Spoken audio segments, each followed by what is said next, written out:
from Mahakumbh Mela in Rishikesh, in yoga ashram, just in wardrobe. And I've been to Mahakumbh Mela this year. So I put in Thailand, I did like an altar with all of those, put Tibetan candle and all those things, and did really a big fire. And and it was like a fire, it was the end of Navaratri time, and it was like a fire of, I was feeling as if like something was giving birth, something new is coming with this thing that I've been making, and I really felt how the presence. And after I gave the fruit to the like presenting the fruit to the universe, and then next morning it was like a sign. The fruit was beaten one time, as if like they accepted the giving. Yeah, and something like this. It's very, it's very thin, the soul, and to explain is very hard. It's very hard because it's like you have to experience and you have to like feel it underneath your skin, because it's only connected with the vibrations. So. Yeah, but this is all like, actually this is the most mystical experience that happened, because I wanted the temple so much. I knew that I don't have a place for me in the material world at all anymore. I cannot use me there, like they don't need me, because they're all good with what they live and who they are. So I knew that there should be, I wanted to build this place by myself in the Carpathian Mountains in Ukraine, but for that you need investigation, you need a lot of money, you need a lot of support, you need a lot of power to build. And I was thinking, oh my God, please, I'm like a woman, you know? I'm tender, I'm small, like, I don't want to build. Please, give me already built. So yes, and this is mystical, like those kind of things. And yeah, it's mystical that we come to Gokarna, and the first we see you, and now you sit and do it. It's very mystical. It's very mystical. He came, just sat under the sign of this piece, took a harmony and started playing, and it was like a Mahatma came and started playing, from nowhere. Yes, and I told him, like, this is all because I observe it only this way. I see every person as a warrior, and I see exactly where he's on his path. I see exactly his like his real clothes, his real appearance, I can say, the real appearance. We meet yesterday. It's very nice. I don't know what she sees. As she's saying, she can see the real appearance of you and me. Yeah. So I don't know what she sees here, because I cannot see apart from, Yeah, you don't need to. You just accept and accept it. and then you will remember it sooner or later. Yeah. What is the divine for you? Divine? Divine? Divine. Divine.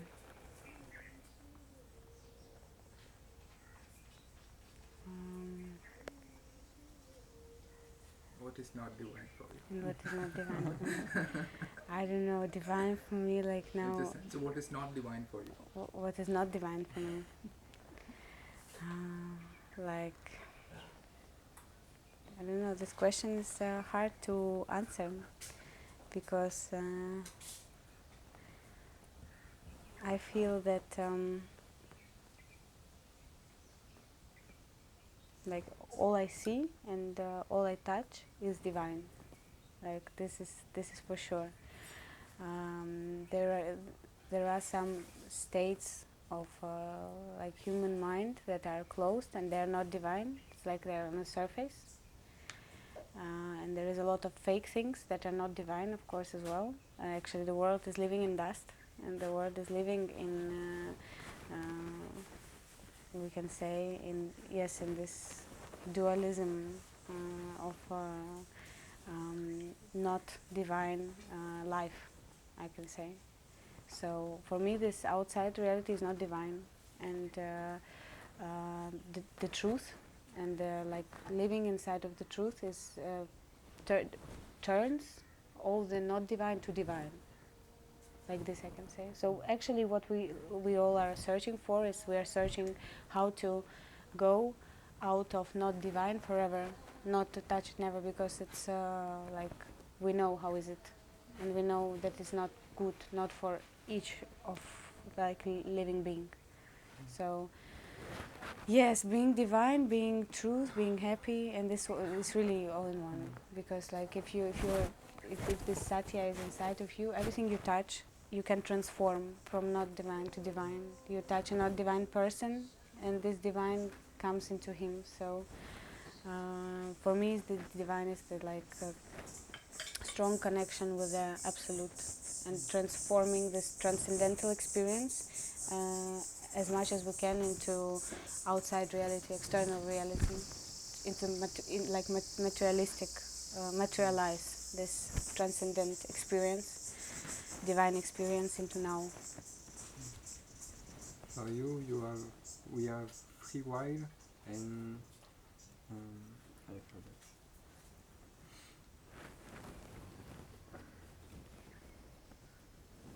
Predestinate, free will and predestinate. Predestinate, don't know it. This is destiny. Destiny. Uh-huh. Free will and destiny. Free will and destiny. Uh-huh. And what is the question? Yes, we have free will for you. You have free will for me, or I have free will for me? Everybody have Free will for himself, yes? Mm-hmm. I think, of course. I think he has always free will of changing or not changing. It's all only a free will. And everything what the person deserves, he has in the moment. And he doesn't have more or less. But by his free will, he can want to have more. And but he knows the moment he thinks he wants to have more, he already knows what needs to be done to gain it. Because you cannot have something without doing something to do it. So this is why, Nicholas Roerich also told, like, be very careful with your wishes, because at the moment you make a wish, you already transform your reality into making this happen. So of course you like have your own will in doing things, but we don't have a will to choose either to follow the path of light or not. Because if we think that we have choose that not to choose light, we have very full life full of torture and full of struggle. So if you like, some people like to struggle and they stay in this, and they think that they stay there by their own will, and they are very proud with this, but they continue struggling, but they are very proud that it's their own will to struggle.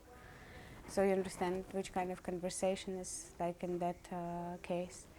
But in reality, we don't have a choice either to follow the path of light or not, because we are all from there, and we all know this, like in the deep of our heart. So there is no destiny. There is no destiny. but at the same time, of course, there is a destiny for each of us, because there are some even astrologically, due to our like date of birth and all those things, we have some points in our life where like we should be to make our dharma like fulfilled, because there is some tasks for us, but the stronger we are, and I think also that the destiny is changing with the changing of the person, because if you gain more abilities, you gain more skills, you become more powerful, the tasks for you are changing, the destiny is changing, because you can transform more. And this is the thing. So like it's like from more to more, from more to more, and there is no limit in it. And this is sometimes when people think that they already achieved something and they already know a lot, and they think that there is like cannot be more, can be more, like because our resource is endless, and the more we give, the more we gain. And this is like the universe is teaching us. So yeah, some water, please. There is like small bottles then.